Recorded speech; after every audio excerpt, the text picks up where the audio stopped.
Good morning, I'm News 5 meteorologist John Nodar, and this is your Tuesday morning tropical update.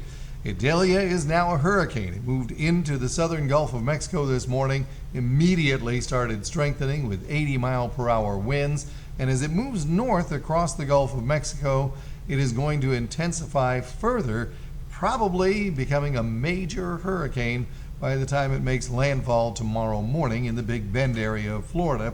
Storm surge could be on the order of 8 to 12 feet there.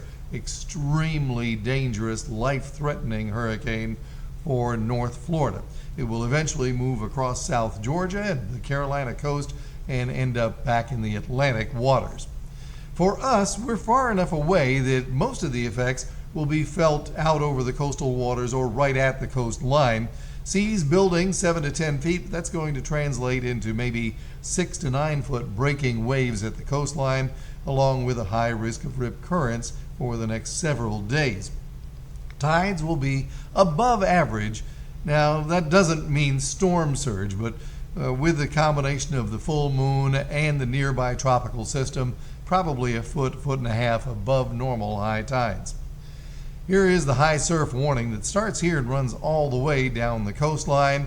The wave heights, you'll see here, increase dramatically as the storm approaches. The worst of the weather, of course, will be on the eastern side of the storm. We are on the west side, but you can still see those 6 to 9 foot waves, and maybe even higher as we get into Wednesday morning, but it will translate into slightly lower breaking waves at the coastline. And then things start to quiet down once the system moves on land.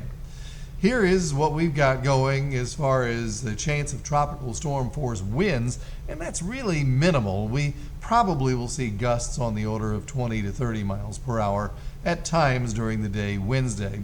Nothing particularly scary for us. Hurricane Franklin is scary for Bermuda.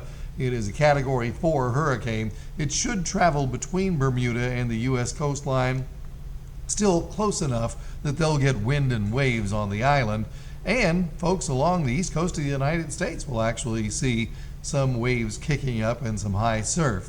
But it eventually moves off into the northern part of the Atlantic, and there are two other systems we're watching for possible tropical development, and both of these will live and die in the Atlantic waters. All right, Hurricane Map Room, it's always open 24/7. You'll get the very latest in the computer models and the satellites and the tracks. It's all there at WKRG.com under the Weather tab.